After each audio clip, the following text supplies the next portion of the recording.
Welcome to Rich Short Scale Modelling. This is part 3 of MasterBox's Edge of the Universe figures, and the two that I'm doing here is Helen and Chuck. That's their colloquial names, and I'm going to be referring to them as that from now on. Now, these two figures are going to be placed into a fantasy setting in a fighting pit with some added on characters from the Dungeon and Dragons, so miniatures from them, which don't require assembling, just painting. But for this part 3, I'm going to be starting the assembling and painting of the two main figures. So let's jump into this and see how well I get on. So to begin with, I'm starting off with Chuck, and these are really easy assembly. As you can see, I've already primed them. The two halves of the legs go together quite easily. They get pushed together. If you are doing anything like this, so be careful of the placement of the hip area, because that will connect into the body, and if you don't get it just right, it can look off balance. The body is next, and as you can see, there's just two main halves pushed together. I did have a little bit of difficulty aligning these two halves up, because there's so many different areas on the mold, little straps and things that you have to line up. It can be a little bit tricky. It's not straightforward as it may seem. Now, I won't be attaching the legs and the torso together just yet. I've pushed them together, but they're not cemented in. I'm just placing on the head at the moment. Now, the reason why I'm not cementing them in is because it'll just be easier to paint the skirt. When it comes to painting, there's inside parts that need to be painted, so it's just easier not to attach it just yet. Onto the Helen figure now, and the construction is practically just the same, so there's no point of showing you that. The legs on this one I have attached because I thought for this particular one, with the skin tones and that, it'd be easier to attach and paint. Now, I'm not saying that is the correct way to do it, it's just the way how I approach each individual figure. Next to go on is the skirt, and this is one of the main reasons why I attached the legs, because I wanted a good contact point before assembling this, so I didn't want to scrape off too much paint, such a small figure, so the skirts go on next.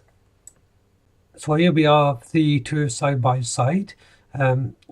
I'll just turn it around. As you can see, I still haven't attached the legs for the painting, and I'm just going to be using the CD just to see how well they stand and how I'm going to be placing them. This is all a work in process. I haven't actually got a final plan in my mind how I'm going to display these at this stage, but this will give me a good idea how I want these to stand in the paint. The overall diorama, I sort of know what I'm doing. It's just how I'm going to place the figures. So switching back to Helen, and it's time to start the painting process. So first of all, I'm going to concentrate on the eyes. And here I'm using Humbrol's 130 Satin White, and that's for the white of the eyes. Now this is incredibly small. You know, just do the best you can. I'm not the best figure painter in the world by any mark, you know, so just bear with it and practice. But the way I approach it is I try to get the block colours in first, then start adding the detail in. So the eyes are always the first I do anyway, so the white goes on first. I'll then paint the flesh tones around the eye, and here I'm using Tamiya's XS15 flat flesh. Now I do change this colour. I didn't like how it was lying down over the primer.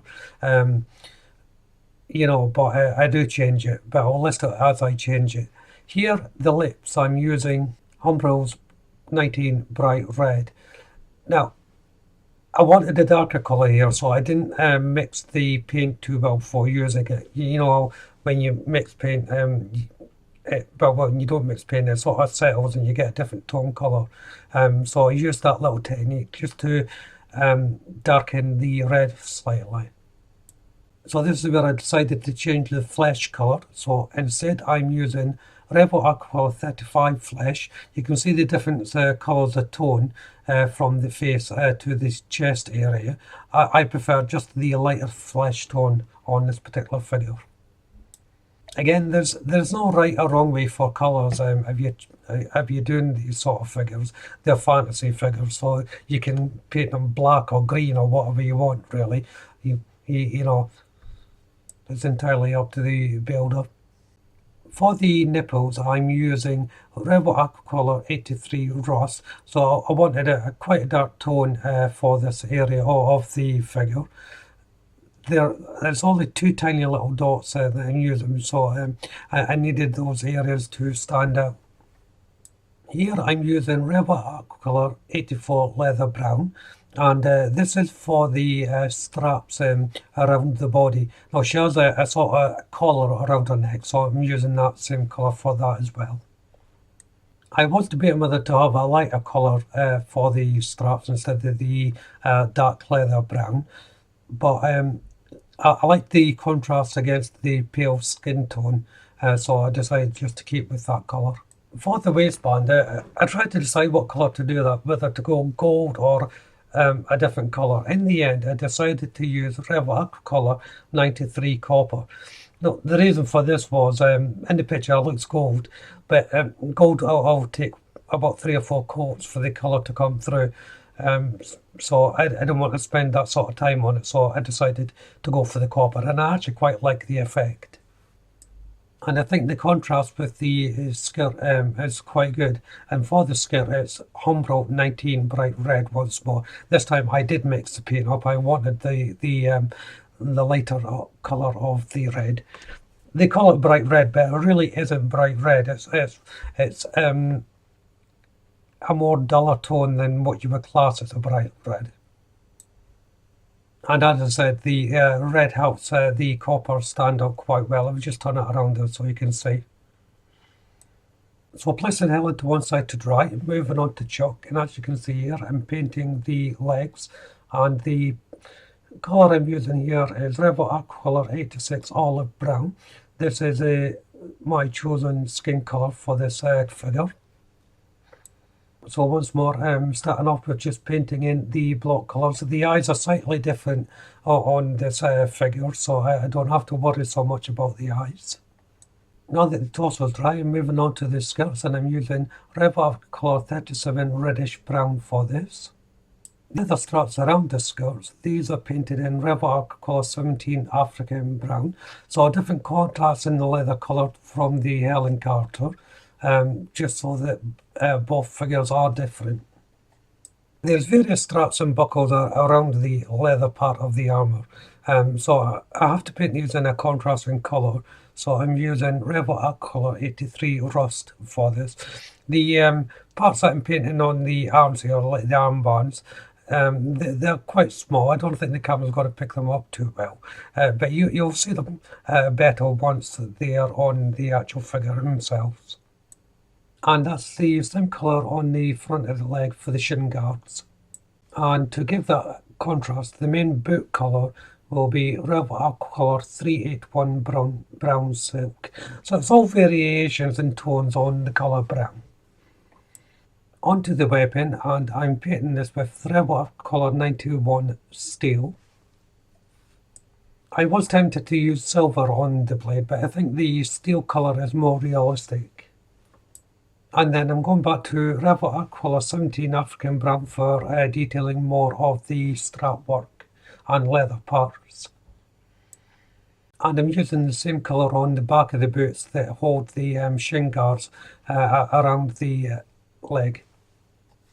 Then it's back to the weapon, and I'm using Rebel Aquacolor 92 Brass for the hilt. And this is where I'll end part 3. The only thing I've got left to do for this part is painting some block colours on the hair. Now my colour choice may sound a little bit strange when you see it, but this is only for the underlying colour. There's another colour going to be going on top, and for that I'm using Rebel Aquacolor 62 Moss Green. So it's an unusual colour, but once that dries, I'll be overlapping it with another colour. So if you haven't done so already, why don't you go and check out the channel for my other builds. So if you subscribe to the channel, please do so. Make sure you hit the notification bell. That way you'll be kept up to date not only with this build, but all my future builds as well, of course. Hit the like button, don't be afraid to leave a comment, and of course you can share the video.